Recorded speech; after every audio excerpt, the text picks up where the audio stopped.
Hello,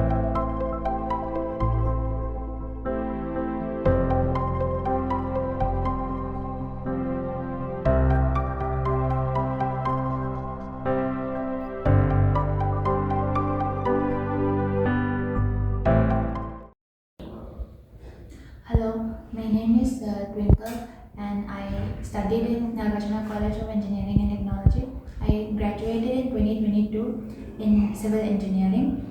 I joined JSpiders in March.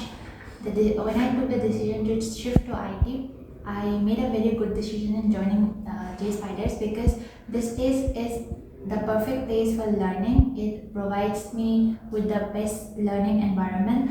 It helped me come out of my comfort zone. I was trained under Syed Sir, Nityashi ma'am and Vivek sir in Mount Stack, and although I came from a non-IT background and I had very minimal knowledge on web development or technology, my trainers have helped me come to the place that I am today. Recently, I got placed, so all this I have achieved is because of my trainers.